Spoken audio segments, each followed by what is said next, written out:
So my core beliefs in responding to encampments have been framed through several decades of response.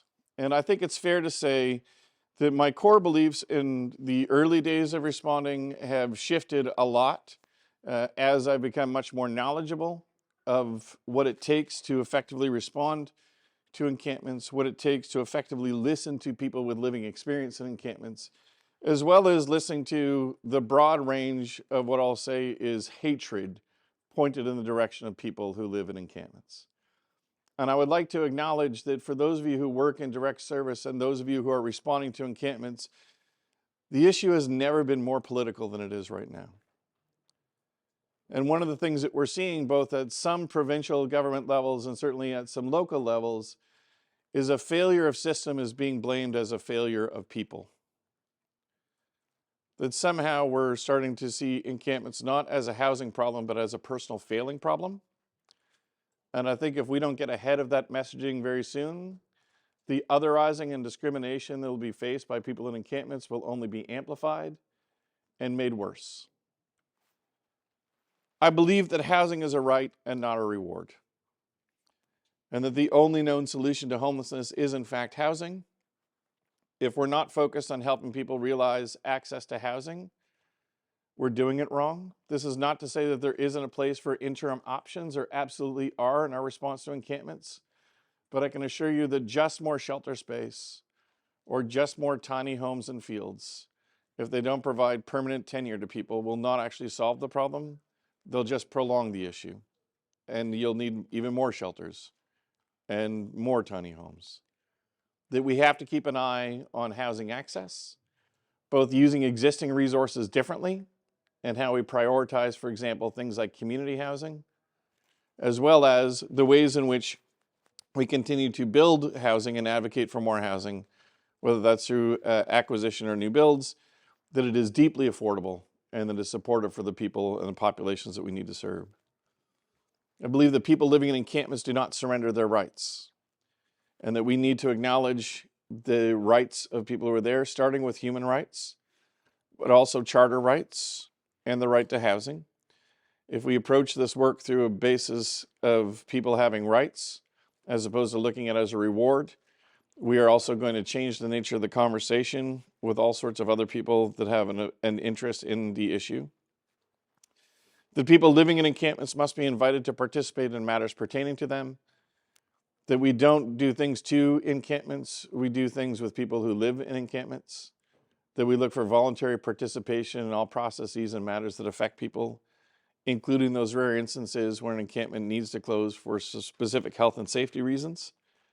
The responses have to be culturally appropriate for the various cultures and affected individual groups that are often found within encampments, and that we do have to consider all interested and affected parties, that we can't just blindly turn our eye to the fact that some of the people who are most critical, if they're not brought into the conversation, will never become educated. If they're never educated, they can never be allies. The entire response to encampments is predicated on 5 housing-focused foundations or core principles. These are the sort of things that likely permeate a whole bunch of your other responses that you have relative to responding to houselessness and homelessness in your community.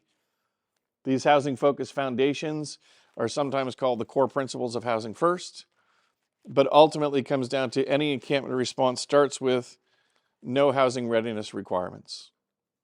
So we are not saying to people in encampments, oh, hey, you need to go to transitional housing first and prove to us that you're worthy of having a permanent place to call home. And you need to go spend time in the shelter and prove to us that you're worthy of a place to call home. And you need to go to addiction recovery and prove to us that you're worthy of having a home. Instead, we say, you are who you are where you're at, wherever you're at is a housable location.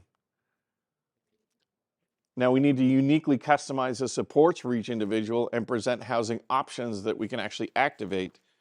But we need to start from the position that everybody, by the very nature of their existence, is housable, and that we don't need to make people jump through hoops to get access to that which is their right. The second core foundation is choice and self-determination. A belief that each individual that we serve in an encampment is in fact an expert in his, her, or their own life, that no one knows how to make decisions in their life better than the person who's affected by those particular decisions, that if we actually empower people in making decisions in their own life, they're more likely to have commitment to the decisions that they make rather than saying things that they think you or I want to hear but may not actually be grounded in what they wanted to do. And that we actually need to have sufficient trust and rapport developed to allow people to feel free to make choices that they think might be contrary to the wishes of our program or the wishes of our society as we go about engaging with people. The third foundation is to understand and practice a recovery orientation, rooted very much in mental health recovery, but expanded to consider other dimensions of recovery. What does it look like to support people in recovering from the experience of living in an encampment?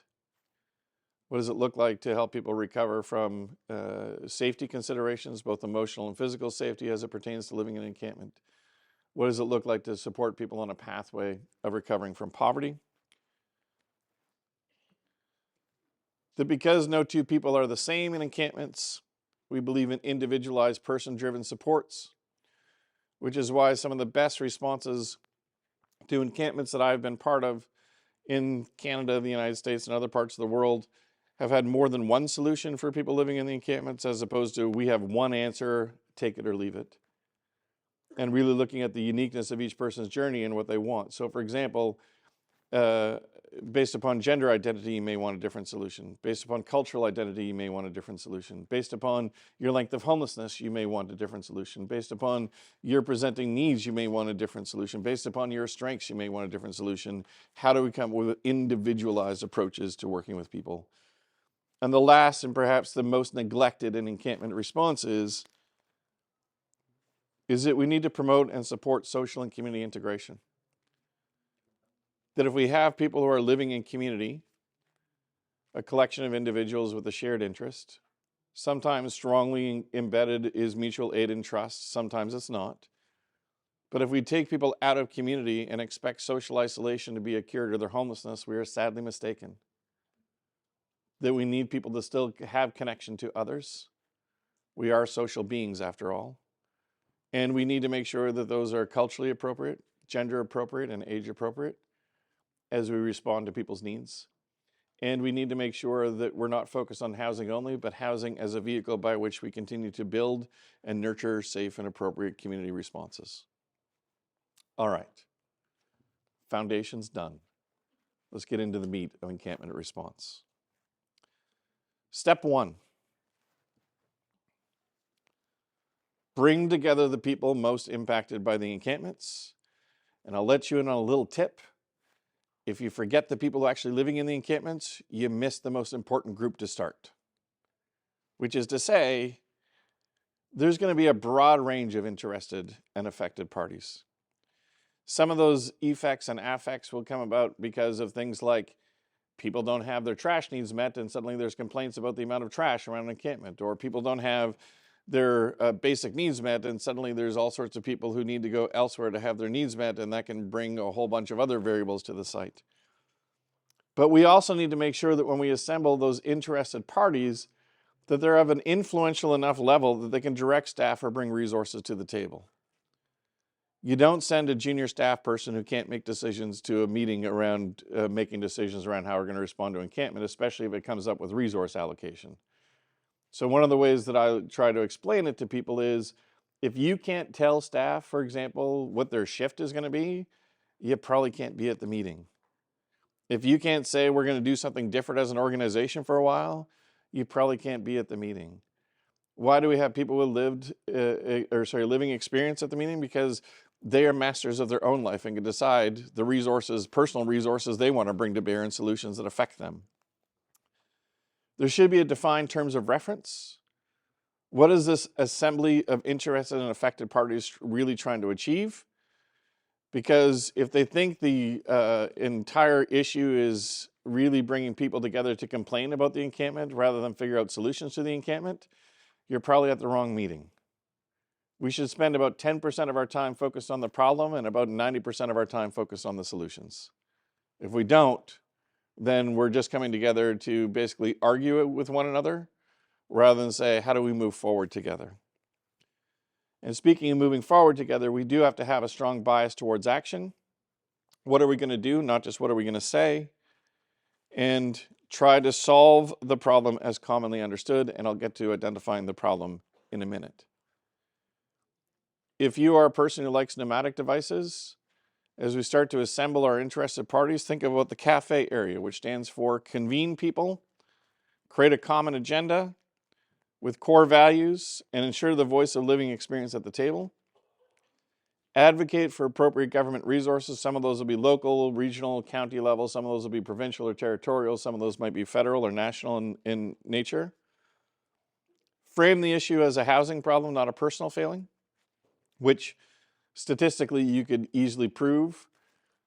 But the problem that we have so often with encampments is people actually engage in a causal fallacy and a heuristic fallacy. The behaviors that they see, they think is what caused people to live outside, rather than thinking that living outside actually might cause certain behaviors. Examine local legislation that governs the use of public spaces, especially if it's discriminatory in nature.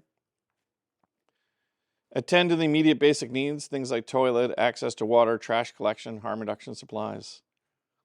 Respect the cultural and interpersonal dynamics at play in the encampment. Explore interim measures, including various types of accommodation while working on permanent solutions. And assess health and safety risks and work with encampment residents to mitigate while also assessing the unique strengths and needs of each person. So we really have two primary responses or approaches we can take. So you might say, look, my community, and I know there's communities of different sizes and shapes and forms in this room. You might be, let's say, a smaller community where you only have one encampment, in which case any assembly of interested and affected parties is going to capture all encampments. Some larger communities, mid-sized to larger cities, often have more than one encampment, in which case you have to decide, are we meeting on an encampment by encampment basis, or are we trying to develop a community-wide approach to how we most effectively respond to encampments? There's pros and cons to each. But getting to a place where we have this assembled group of interested and affected parties begs the question, whose job it is to assemble this group? In my experience throughout our country, if you don't, the police will. And when the police do it, it's through a lens of law enforcement because that's their mandate. Their mandate and mission is different than a service provider who engages in like street outreach or sheltering or day services or meeting the most basic human needs of people. It's a different orientation. It's not to say the police can't play a role, but it'll be led differently if the group is assembled because the chief or deputy chief of police decides that we need to get together an encampment response group. It is generally done better when there's a defined leader with authority, which often comes from a municipal council, whether that's at a regional level or a local level, who's empowered to convene others and figure out who those others are that should be included, to gather information, which means that we need to have good releases of information if we're going to discuss like locations and specific people in encampments, that this person needs to be able to direct resource at least some degree, or at least have enough influence so that others will bring their resource to the table, and make decisions on addressing risks. So for example, how do we support people and take care of risks without decommissioning an encampment? And then what might be the rare circumstances where we say there is no safe and appropriate way of dealing with the most immediate harms and we need to do something differently. Types of participants in this space are quite diverse. On the next few slides, I'm going to show you some examples. You might belong to a constituency that's not on the list, and I will apologize in advance and say, in my brainstorming, I forgot you, but that doesn't mean that you're not relevant. You can just pencil yourself in on a slide. So these are examples, not an exhaustive list, and they're not in any order of importance. They're really just, where do I find certain types of people in responding to encampments at a local level? So, people with living experience, people with lived experience. So living experience, people still living in the encampments. Lived experience, people who have a history of having lived in an encampment but are not currently living in an encampment. So that perspective is going to be critically important to understanding the day-to-day reality, the challenges and opportunities. We need system leadership at the table, which is usually like in the place of, out in Alberta, it would be a community-based organization. In Ontario, it would be the service manager. In different provinces, it sits with the provincial department. But basically, who's responsible for holding the system together? They need to be there. Street outreach needs to be there if your community has street outreach. If your community is too small to have a street outreach program, then we really need to focus on who can actually do street outreach work, even though they may not be a street outreach worker. Shelters. And people will say, but why would we want a shelter provider in response to an encampment? And I will say, because all encampments are a response to shelter. I didn't like the shelter. I couldn't get into the shelter. They were full. I used to use the shelter, and then I was asked to leave. The shelter is too far away from where I'm currently residing. There's always a reaction. And so let's not, throw all shelters on the bus and say encampments exist because shelters suck. There are some amazing shelters in communities throughout this country where the encampments are not a reflection on poor shelter service. They're a reflection on the fact that there's inadequate capacity within the shelter system, or specific population groups are not well served within the existing shelter system. And so people are meeting their needs in other ways. Day services, especially if they're the sort of day services that people are using to go get access to, like hygiene, right? A place to go do laundry, have a shower, wash up.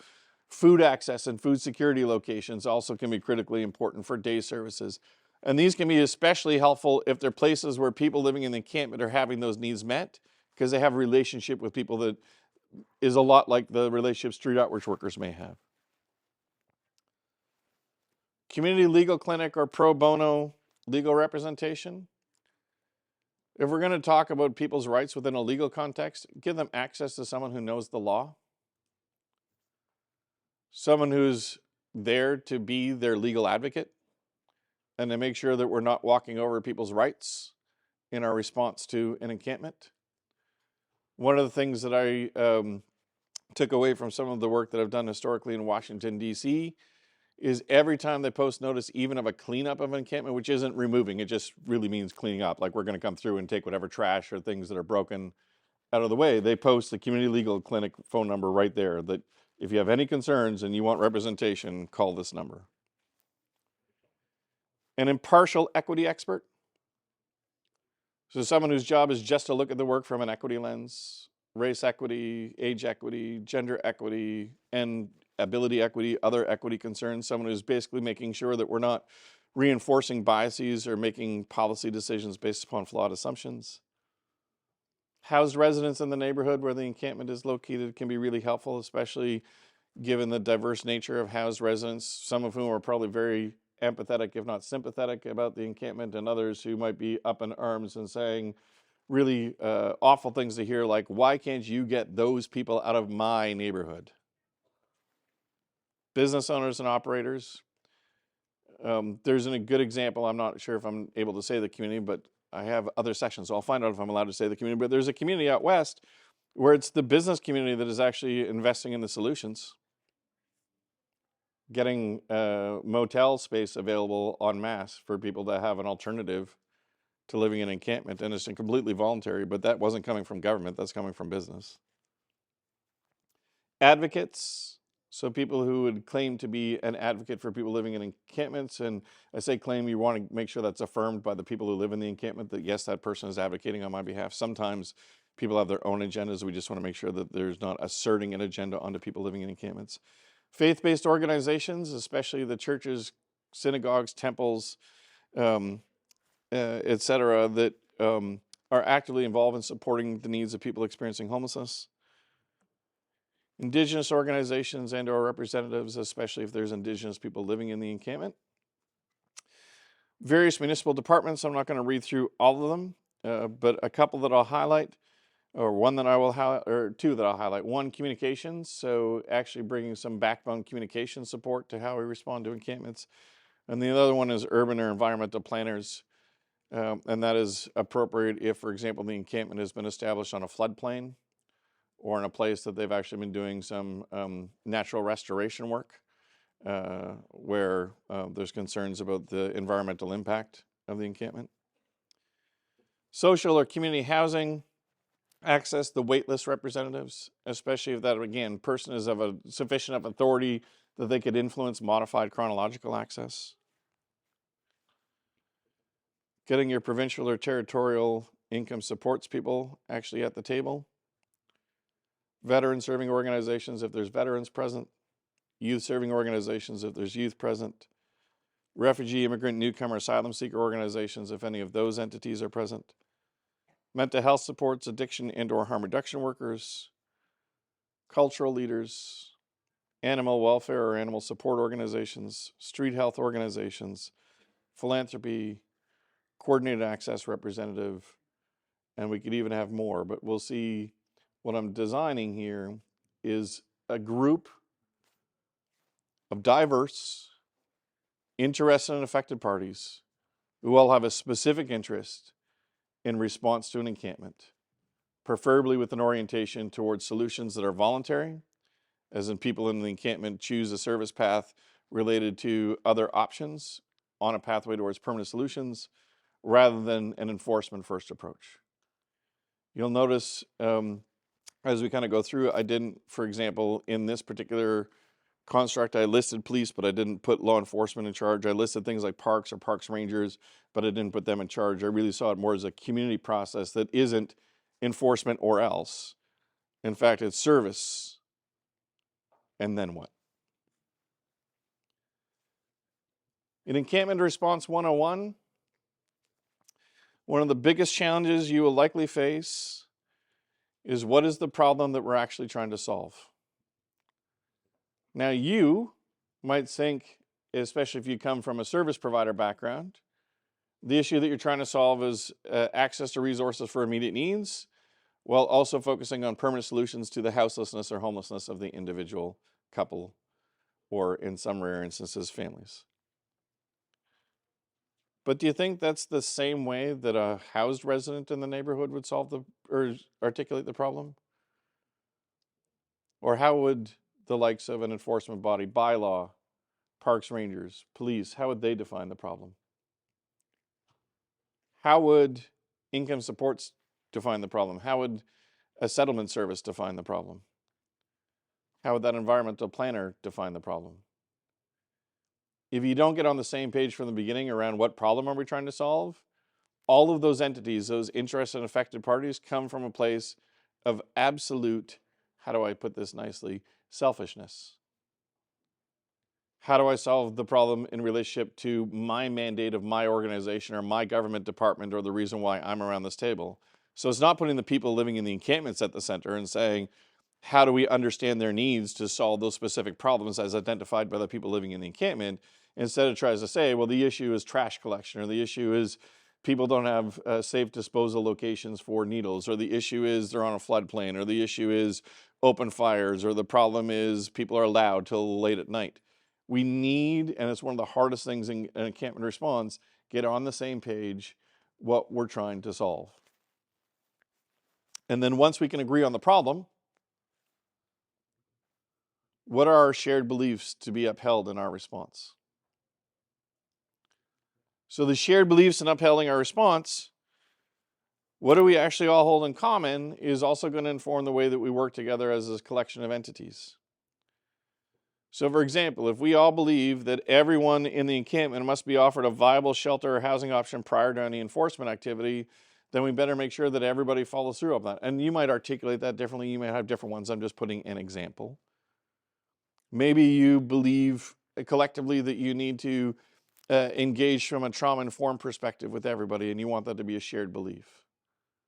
Or maybe you want to uphold the principles and practice of harm reduction as a core belief. Or maybe culturally appropriate services as a core belief.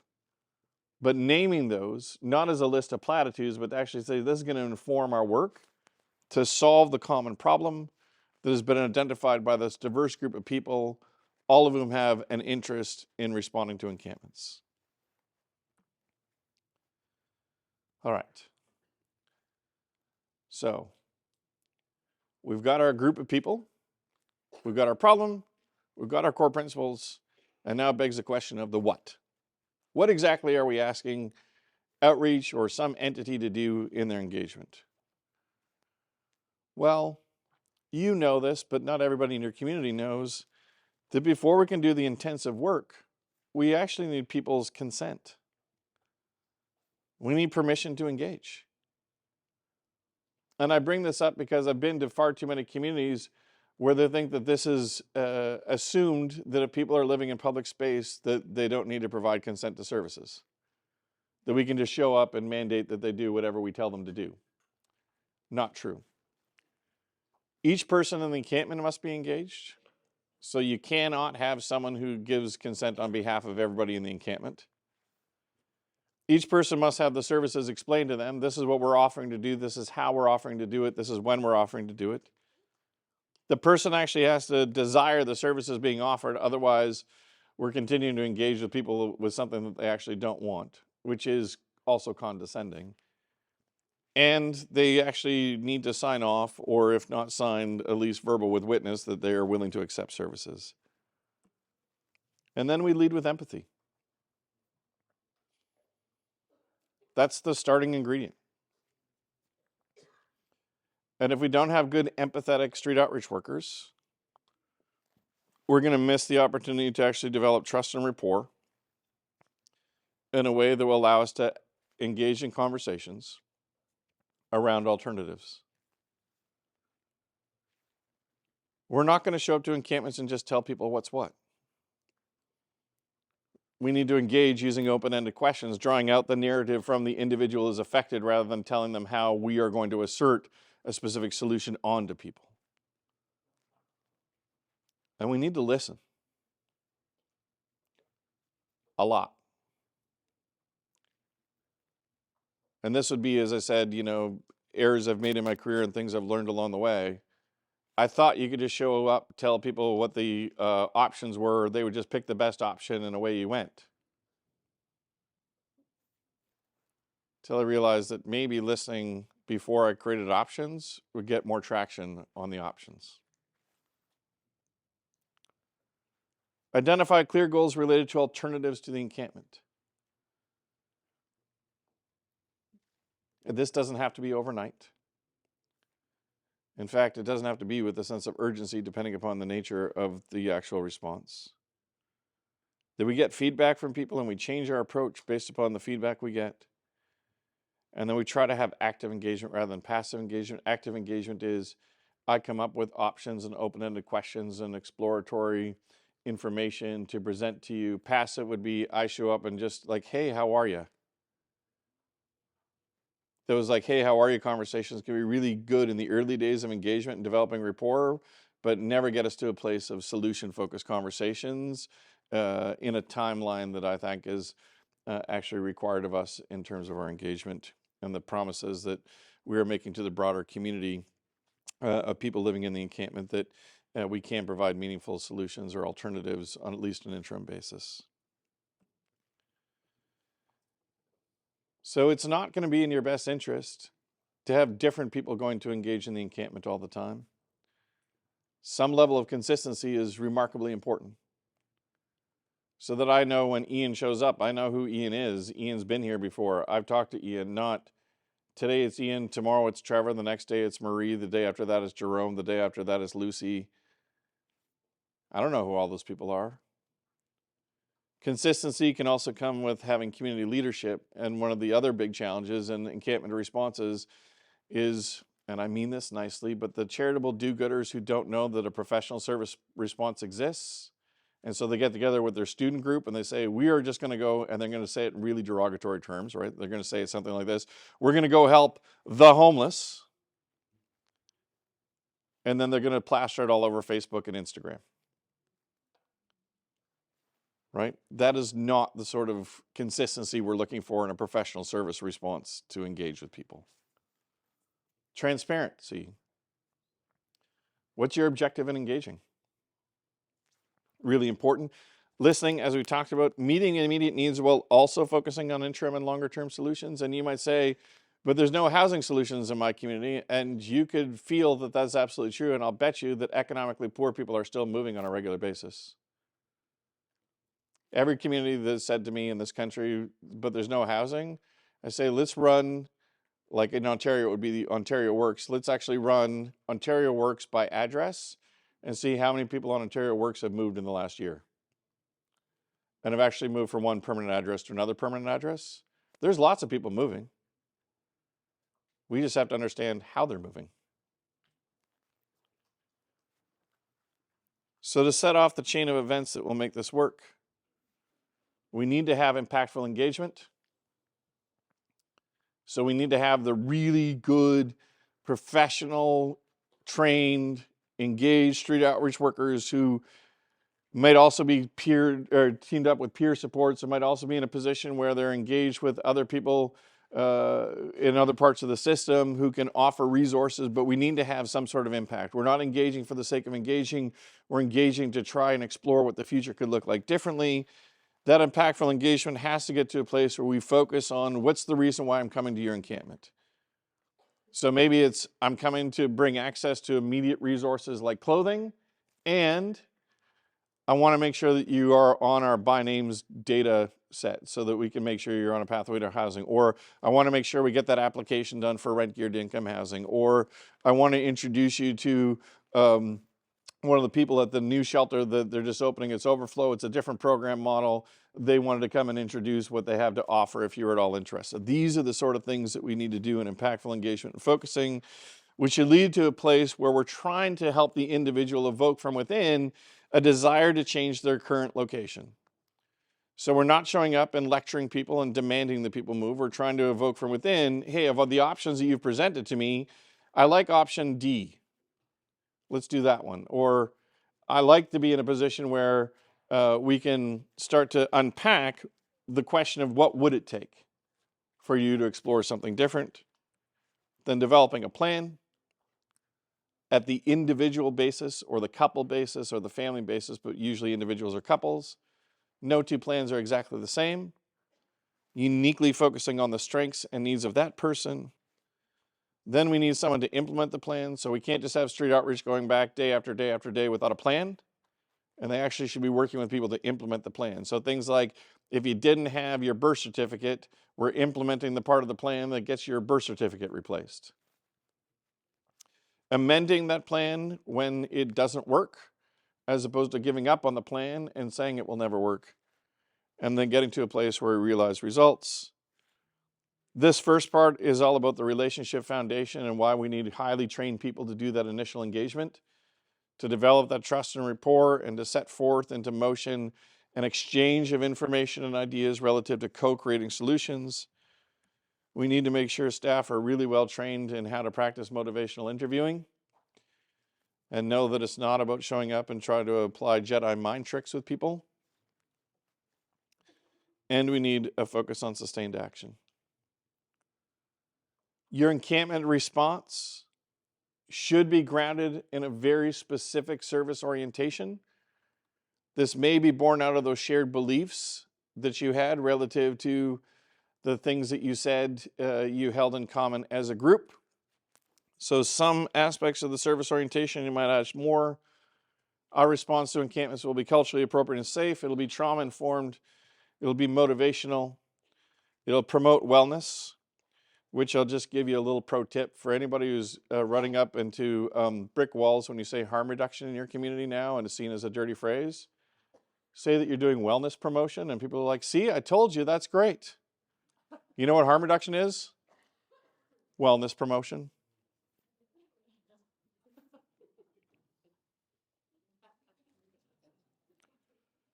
Compassionate. Progressively engaging, which means we don't treat everybody in an encampment like a helpless moron. We actually understand what people are capable of doing and build upon those. Strengths-based, which means we actually have to understand how to apply a strengths-based approach. Person-centered as opposed to system-centered in particular. Empathetic and really striving to express our empathy with people. Gender appropriate, and specifically acknowledging that yes, there might be more people identifying as male in encampments, but the needs of women living in encampments can be quite different. The needs of non-binary, gender fluid individuals, for example, can be quite different for people living in encampments, really respecting that.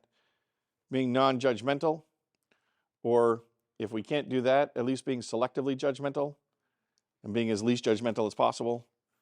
Because I've actually found people like to say non-judgmental, and then you kind of look at their practice and you're like, you're not really non-judgmental. You're like sometimes judgmental. And is it age appropriate? Especially for both ends of the spectrum, youth and older adults. You need some process for understanding what the immediate needs are within that encampment, and what can actually be addressed and what cannot be addressed within response to the immediate needs. Like, it might be that it's just logistically impossible to do certain things that you might want to do to respond to immediate needs in an encampment, but at least being transparent in that regard. And then collecting information that you may have through other sources you may need to get. But if I'm going to work with each individual on a person-by-person basis, while also understanding the encampment as a collective, understanding both needs and strengths, there's certain information that will be really critical to have. So the first we probably have in spades, like names, aliases, or street names, dates of birth. Whether or not they're on the by names data list. Is it an individual, couple, or family? The length of their homelessness, only because we do have some resources specifically geared towards people who've experienced chronic homelessness. Having some understanding of which services are they still using. So I put like drop-ins as an example there, because that's frequently a service that might be used. Other food security programs might be used, or meal programs might be used. Maybe going to access the shelter for specific goods, but not staying at the shelter. What services did they previously use, but they don't use anymore? And this is where running your data against your shelter enrollments or shelter program enrollments can be really helpful. So you get a sense of, are the people in this encampment previous shelter users or people that couldn't even get into the shelter? And if they're previous shelter users, what was the reason why they're not there anymore? And if they've never used shelter, why haven't they tried shelter? And again, there could be all sorts of reasons for that, from stuff that is absolutely legit to stuff that was just, well, I heard it was such and such, and it was actually an uninformed opinion. What is their income source or sources? Total income amount, identification by type of identification, especially if ID is required where you live to get access to housing. Is there any sort of abuse that we want to bring additional resources to the table? So that might be like another service provider, or domestic and intimate partner violence or dating violence resource. Whether or not they're interested in working with any service agency to explore our housing options. And if we can make it of their choosing, if we can say, yeah, we might have 1 or 2 outreach teams, but we have like 4 or 5 different options for exploring housing pathways, even better. Whether or not they will be interested in accepting any shelter options, or under what conditions they might accept a shelter option. What are the immediate barriers that need to be addressed? So things like they don't have ID. Do they have a pet and or service animal? And some sort of description of their location, because if you haven't worked with encampments, these can change as tents break down, and just staying up to date. Oh, see, I used to think the red tent was Tom's tent, but now the blue tent is Tom's tent, right? Just kind of keeping up with who's where. And the approach needs to be individualized. While encampments can take on an identity as a collection, we need to look at it at the person-by-person basis. We need to prioritize actions at the program participant level relative to accessing housing and interim solutions. We need to make sure strengths are understood, and it can be helpful to focus on a smaller number of things rather than a longer number of things. You do not need their life plan. You need their most immediate need and service needs plan. And if the sort of goal that people want to share is long past the horizon of when you would be providing assistance in their life, then also being clear and transparent. Example, if you have aspirations of being a homeowner, I'm not going to say you can't be a homeowner. I'm just going to say, for the amount of time that I'm working with you, my expertise is not in homeownership.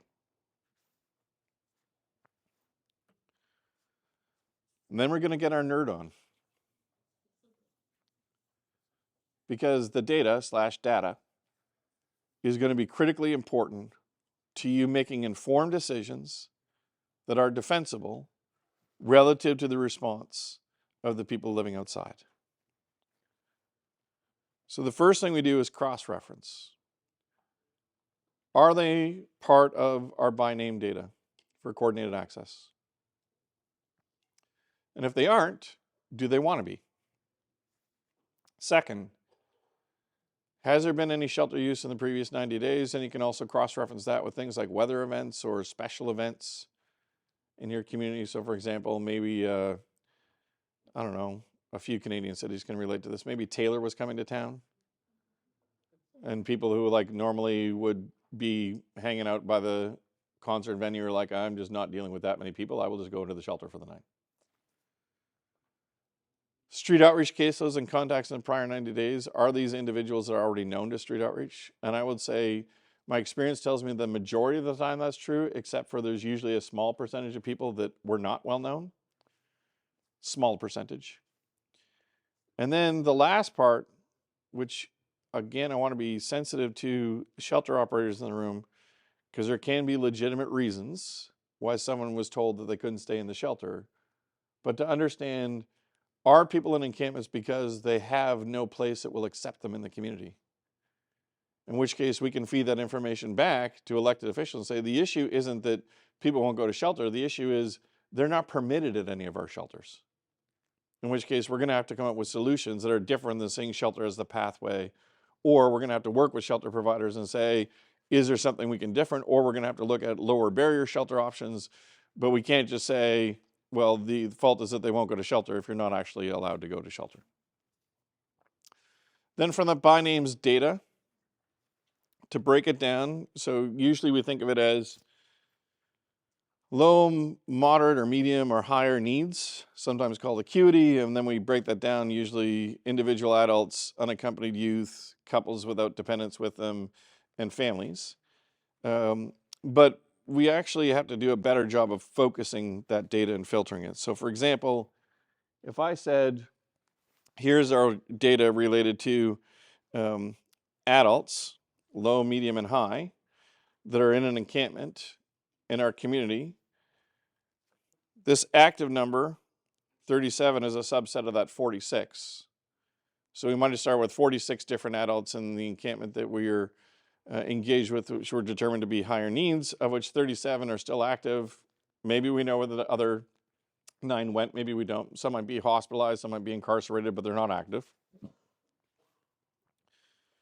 24 of that 37 has or is working on their documentation that is required to move into housing, and 8 actually have all of the paperwork done where they're imminently housable. In other words, if we could come up with a housing solution today, they could move in. There's no barrier.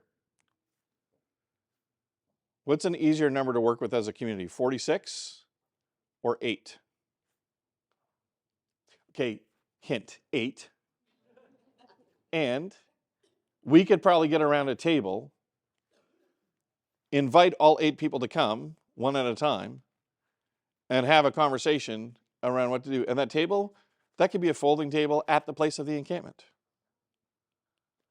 And then we're brainstorming with people, as opposed to just showing up and presenting options to people.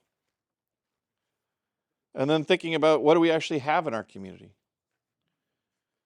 So do we have access to community or social housing without case management supports? Because for some low need people or lower acuity people, that would be entirely appropriate. But you probably need to modify your chronological access to get access to those units to be able to respond to those needs specifically in the community. Independent living in private with or without subsidy. Medium, critical time intervention, rapid rehousing, recovery-oriented housing focus, intensive case management, and high needs folks, site-specific supportive housing, recovery-oriented housing focus, asserted community treatment, recovery-oriented housing focus, intensive case management, or, and I'm just going to put it up there, even though it's not always popular, institutional care. Like, for example, maybe if someone is living with a really significant brain injury, that they would be better served in a brain injury specific house rather than a other form of supportive housing. If you have interim housing, it would be suitable for consideration for this group. If you have forms of transitional or bridge housing, it would be suitable for the last group. In your encampment response, you want to have a robust communication strategy. The first part is a fairly obvious one, which is internal. Who's responsible for making sure all those interested and affected parties are in the loop all the time? So that's really important. We don't want people to be out of step, and we want to make sure if someone gets new information that's passed along. We need to communicate well with the people actually living in the encampment. Nothing about us without us, so let's be transparent in what information we have, what purpose is that, if there is going to be closure for any reason, and making sure that the enforcement bodies and the service bodies are separated in that, but that it's still clearly documented and communicated that there will be a closure. Here's the reasons why. Here's your recourse, like here's the community legal clinic. And if you are going to close, if you have to close, and I don't want there to be closures unless we absolutely have to, but if you do, make sure that you are transparent in what's the legal reason. What was your justification? The next part most communities fail and suck at. This is where it's actually going to be won or lost, isn't in like a nicely refined corporate communication. It's going to be, what are your TikTokers and your YouTubers and your Instagrammers and your Facebookers? What are they saying? Because you know, right now, that neighborhood already has a Facebook group where they're chatting all the time about that encampment. Or someone has already created little TikTok videos, some with the empathetic or sympathetic bent, some with the look at what's happening to society bent. They're already there. And as I've continued to learn in recent years more than any others, you want to hire someone in their early 20s to take care of your social media strategy, not thinking that if like in your 50s you can figure it out because you've seen the YouTubes once and you're pretty sure you've figured out how it works.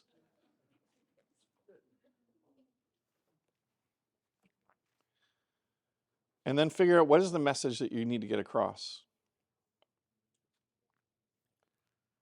So in so many encampment responses, communities have been trying to explain how the community response will help people living in the encampment. And I'm not saying that's bad,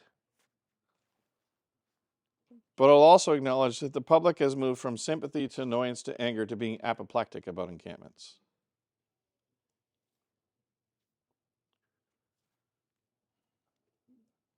So if you want to build traction, you need to be able to explain to the housed public how a housing-focused response to encampments is actually in their best interest.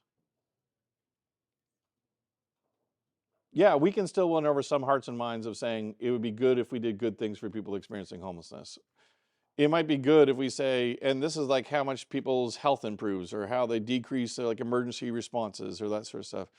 But in recent years, especially post-pandemic reality of the encampment explosion across the country, I've found more and more general public are not empathetic or sympathetic. They're like, get people out of my park, get them off my sidewalk, get them off my, well, the equivalent of off their lawn.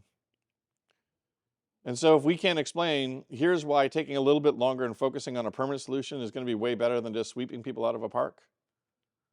Or when they say, well, I thought there was bylaws. I thought this was already against the rules. And I'm saying, yeah, but you know what else is like really against the rules? People dying because they have no place to live. We also need to look at where are the blocks and barriers in other parts of the system. So often your encampment response 101 is now going to become a system examination to look at 4 main areas. The first is street outreach. Do they have capacity? Do we have enough street outreach workers? And if all of your street outreach is working like Monday to Friday, 8 to 4, 9 to 5, you're probably doing it wrong. You probably have the wrong times of day. And yeah, there are some risks with doing street outreach late at night. And there's also huge rewards for connecting with people who might otherwise have been working or taking care of their basic needs during the day and weren't actually in the encampment.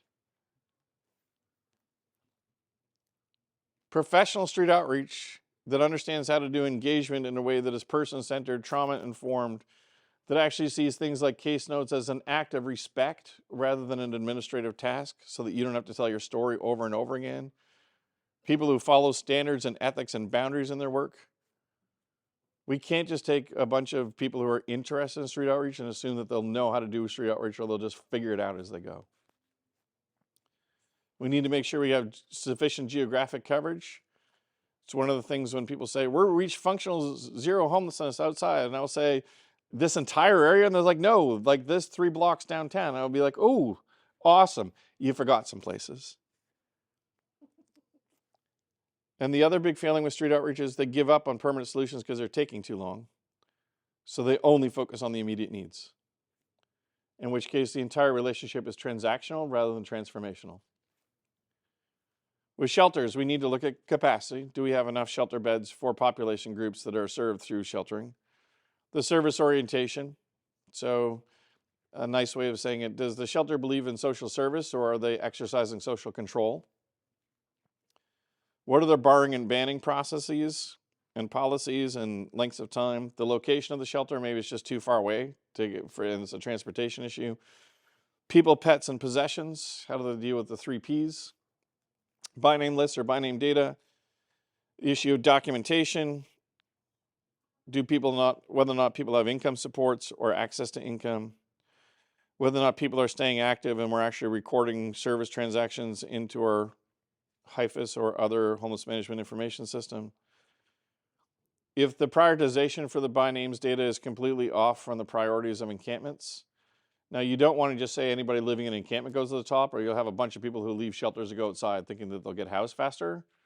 But if you had something like people who've been living outside a year or more are going to be prioritized over people that aren't, then you can start to see some traction in the system.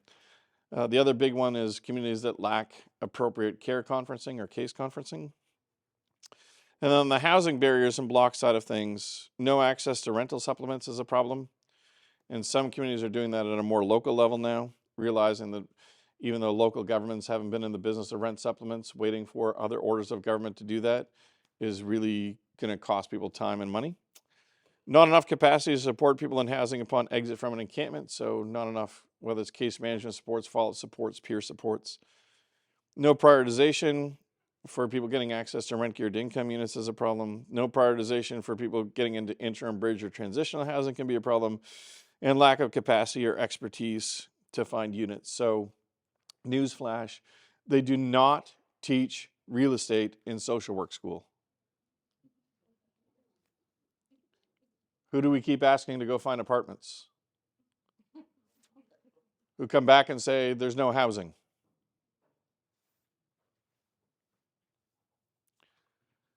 Assessing health and safety. Now, I think assessing health and safety when we have this interested and affected party with some core principles or beliefs that hold us all together is a lot better than assessing health and safety that comes from enforcement bodies that is done exclusively through the guise of what can be our rationale for closing this encampment. The health and safety assessment has to start with how can we support people to be healthier and more safe, not start from a position of we have to close this down. And to be clear on that, having it come through the direction of the leadership team, as opposed to having some of these entities go off and do their own, is what you want as a community response in encampments. So that they, fire, paramedics, police, bylaw, public health, environmental planners, potentially others, come back to the leadership group and say, this is our health and safety report, this is how we can mitigate it, this is what we can't do to mitigate it, as opposed to someone from, let's say, fire saying, we have a strict policy against open fires, we need to shut this down immediately. So mitigating risks is number one, and whenever we can reach resolution without needing to immediately close the encampment, that's best. Unless there are safe and appropriate options for people to go and there is no other choice, and what might be some examples of accelerated or even more immediate closures. Things like serious health concerns. So San Diego is one of the communities I work with. They've had huge issues with hepatitis spread within encampments. And then people getting really sick and some people dying as a result of hepatitis. Illegal activities deemed serious. So when gangs start to take over encampments or start forcing people in encampments to do things in return for safety, or human trafficking would be another one that I think most of us could agree there's no place for that at an encampment. Destruction of public infrastructure. So, for example, risking stabilization of a bridge. So that happened in Ohio a few years back, where people living underneath the bridge had propane cylinders that got lit on fire that destroyed the bridge, like several $millions worth of damage. Or destruction of private property, things like burning a wooden fence that borders on public space. If we get to a place of closure, acknowledge that there's 3 different types. The first, voluntary. Because everyone moved to shelter, everybody moved to housing. And voluntary takes the longest. But in some of the communities we've worked with in this country, even though it might take 6-8 months, going from 100 people sleeping in an encampment to all but 2 people actually accepting services is huge and possible. Planned closure, but with advance notice and intensive services, where each person is offered an alternative that's safe compared to the encampment. And the last is the immediate, because of serious health and safety concerns that cannot otherwise be addressed.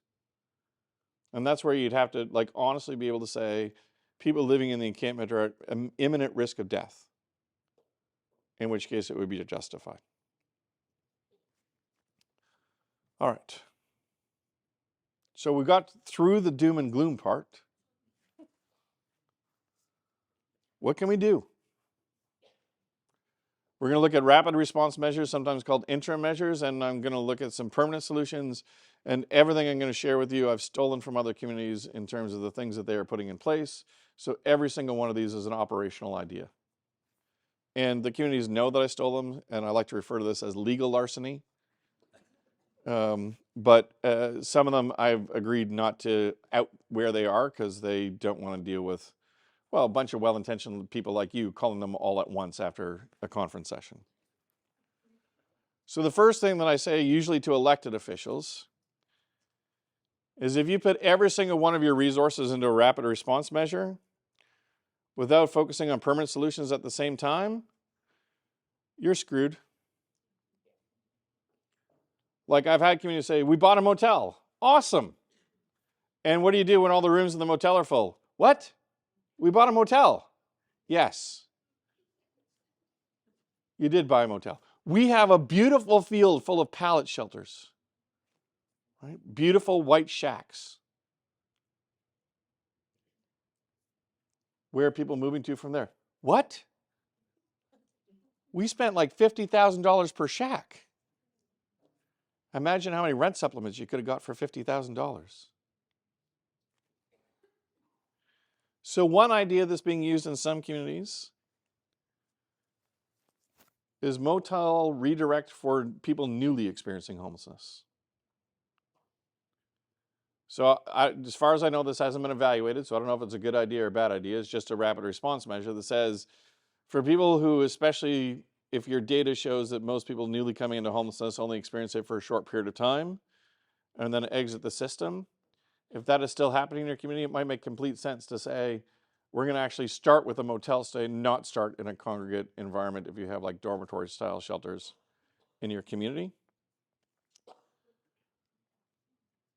Another example is dedicated motel space for closure. So one of the communities that we're working as part of the encampment response is Los Angeles. And part of the Pathway to Home project is having access to motels. Now, to be clear, the part that we're involved with is how to support people in the motels, not how to get them into motels. But still, part of their overall service delivery package is to say, there's nobody in the encampment who won't be offered a motel as an alternative if we have to close our encampment. So there's never anybody who's like, we have no option for you.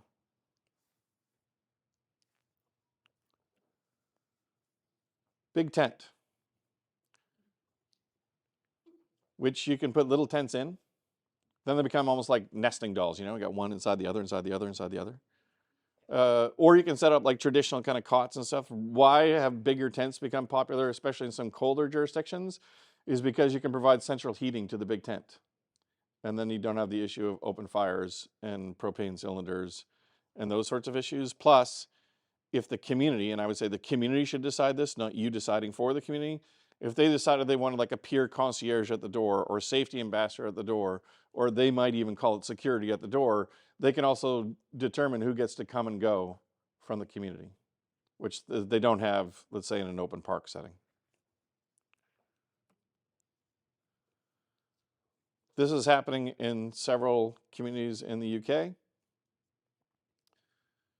where they're essentially saying, we have opened up some warehouses or rented some warehouses, and people can set up tiny houses or their tents inside the warehouse. Keeps the elements off you, have access to toilet or a trailer close by for toileting, showering, those sorts of things. Again, to control the environment, the heat.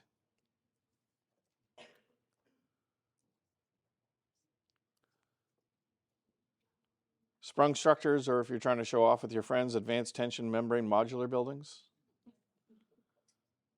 or the ATMMB. So this, for example, is one of the service centers in Los Angeles, which is built as a hub, used in all sorts of different environments, very durable. You can put kind of more traditional type shelter, cots, those sorts of things inside it as well. Another interim measure that's being used in some Canadian communities is warming buses. So for people that won't go into shelter or cannot go into shelter, and they will not leave their encampment, but it's, you know, the sort of environment that we live in may get to 20, 30, 40 below. And the ability to say, we can bring the bus to your camp, and if you want to come in for a few hours to warm up, you can do that. Yes. Siri, I can say that again.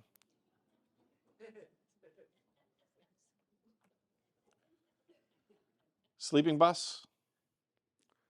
So there's some communities now that have started retrofitting buses because they found that trying to site shelters was confronting with too much NIMBYism. So rather than fight the neighbors to put in a new shelter, they're retrofitting buses. And some of them you can get like 12 individuals on at a time, and you can just drive the bus around all night. Great for the environment if it's electric.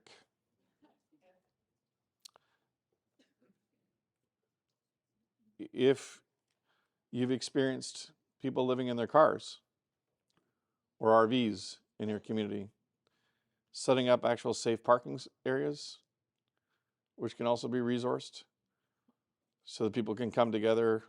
And usually it opens up in the evening, let's say 6 or 7 at night. There's portable toilets. There's usually support workers, case managers, et cetera, who are there. People who can help navigate other systems are there. And then they have to usually be gone by, let's say, 7 or 8 the next morning. But they had a safe place to park their vehicle overnight without people bothering them. An innovation I saw in Eastern Canada, which I quite liked. CCAN conversions. So good news is that you can retrofit them to get a couple of like small units within each CCAN. The other good news is that if you ever needed to move them, you can move them. So that's possible.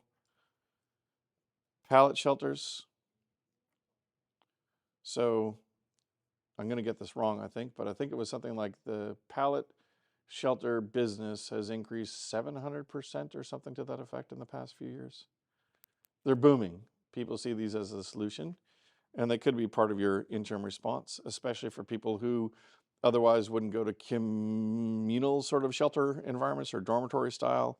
And if you don't have motels, usually it's 1 or 2 people per pod within a pallet shelter. Crash pads and nap pads.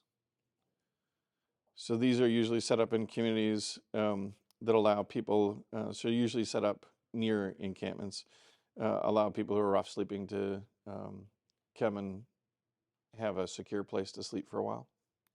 It's warm, out of the elements. And then the last interim option that I'm going to share with you, and some of you might have some other ones as well, but hubs with resting spaces. So they may not be able to provide you a cot, but things like the Water World which exists in Windsor, the gym allows people to sleep on mats. So, and having been there and evaluated the program, they have lots of people who sleep rough all night and then come in during the day to sleep on mats in the gymnasium. They won't go to another shelter, but they'll come into the hub. Or other places with comfortable chairs that, again, might allow you to come in and sit in a comfortable chair. You can sleep in the comfortable chair. So recliner. And sometimes things like recliners are a workaround if there's opposition to shelter, which is usually defined as having a bed. And they say, but we don't have beds here. We have recliners. Are we going to bylaw against recliners now? And then some permanent housing solutions, some of which can happen a little bit faster, and all will be subject to what's going on in your local community. So motel purchases.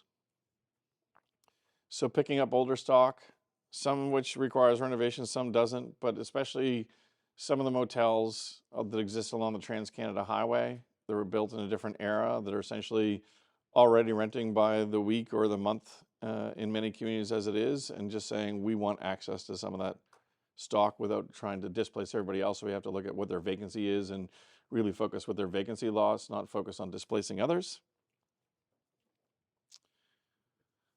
This is an example of organized housing-focused relocation made famous in the article, A Tale of Two Tent Cities, the critical role of housing engagement in addressing homeless encampments. If you haven't read that article, I'd recommend it. But essentially, in Gainesville, Florida, there was a large encampment that was near a shelter. This large encampment was known as Dignity Village. And I will say, as someone who's been in the field for a few decades, if a program has the word dignity in it, it's usually going to be the most undignified thing you've ever seen in your life, usually. So this would be an example of, I described the encampment as a spark and a stiff wind away from disaster. So the county said, we're going to close it, and then there's concerns about all the people to be displaced. And so they said, not a sanctioned encampment as in, here, live in this plot, because they already had a sanctioned encampment. It was a disaster, Dignity Village. But they said, rather than forcing you all to immediately scatter, we'll set up on this plot of land beside the shelter, each one now being raised off the ground onto a pallet, a wooden pallet, and we'll house everybody one by one. And they did until there was nobody left to be housed.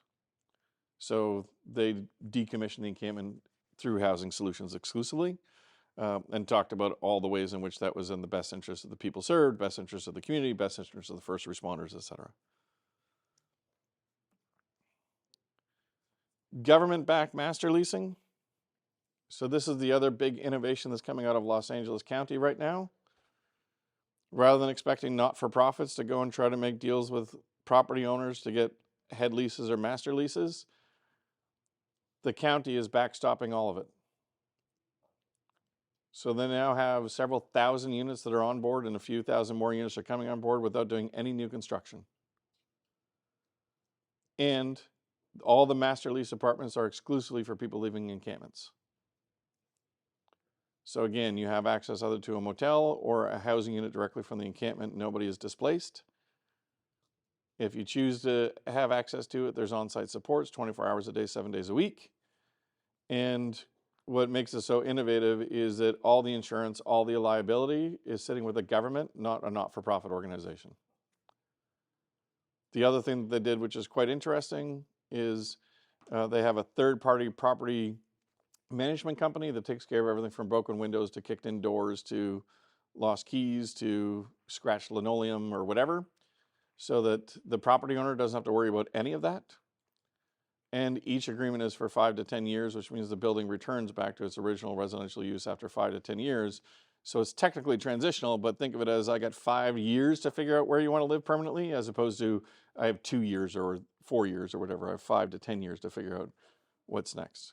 Seems to be working well. Depending upon where you live in the country, trailer parks.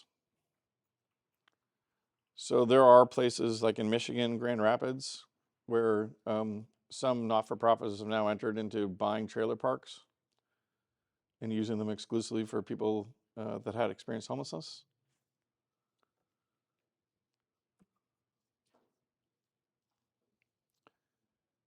Micro and tiny homes, I would just always say be cautious. If it costs more on a square foot basis to build a small home than it does to do traditional construction, you probably want to look at traditional construction rather than saying we did this cute tiny home village. And also remember that most tiny home villages are actually created by people who would never live in the tiny home village themselves. So maybe asking people about the housing they want rather than telling them this is the housing they deserve. And I'll add one more commentary. In whatever community across the country you live in, look at the history of ghettoization and government-assisted housing in your community and look at what people are trying to achieve by the tiny house and ask yourself if history is just repeating itself. But some are great.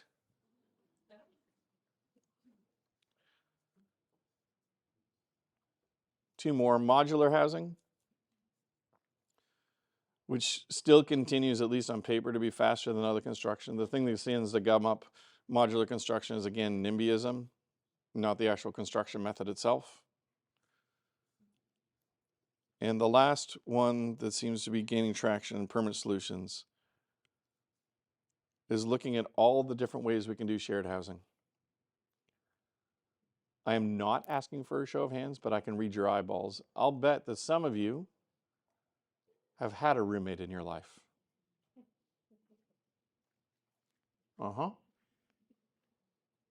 For some of you, you're married to that person. In which case you did it on purpose and potentially forever.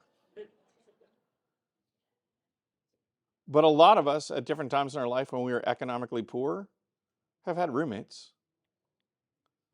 Like I think of, when I first got out of university, I didn't have enough money to have a place on my own.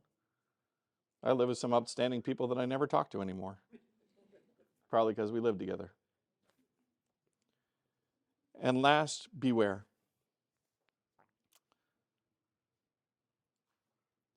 Sanctioned encampments, some communities think will be the answer. There's no legal mechanism to force people to use a sanctioned encampment. Now, there's legal mechanisms to say you can't sleep somewhere else, but I can't actually pick you up and force you to go live somewhere you don't want to live. It's not incarceration. And you can expend tons of political capital and social capital getting a sanctioned encampment going, and then you still have someone living on a sidewalk or in a park or down by a river valley, and then the media, social media or mainstream media or elected officials will say, but we gave you a sanctioned encampment. How come I'm still seeing people by the river? Because I have no ability to force them to go to the encampment. Well, then you better be able to sell the sanctioned encampment better. And I'd be like, there's reasons some people don't want to live around other human beings. 2, human rights and charter rights are not aspirational. They're real.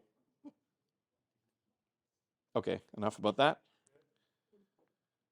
Can we stop adding more outreach workers without actually giving them tools that they can help people move to? Like adding more outreach workers isn't the answer unless you have some place for outreach workers to help people get. Otherwise, you just have more outreach workers competing for the same resources, which leads to more conflict. And increasing street outreach without adequate training for street outreach workers causes harm. Tend to be people who overpromise and underdeliver. And lastly, before I take any questions, and there is a microphone in the back in the middle of the room for anybody who does have a question, closing encampments without adequate space for people to go just pushes most people to another location. It's also really expensive and it's really traumatizing. So in a minute, I'll take any questions, comments, queries, or cries of anguish, but I'll also provide some contact information. If you're looking to read more about encampment responses, if you go to the ORCODE website under resources, we have the encampment response guideline that we created for the country. My YouTube channel is fledgling, but it's mighty, and I rant about encampments on there. I don't spend time much on the Facebook page just because I find all the trolls live on Facebook, and I don't like them very much. And I also provide commentary and things perhaps of interest on my LinkedIn page, where you can get more information on encampments and such. I will say that 25 years in, I still don't have the easy answers. I don't have the silver bullet.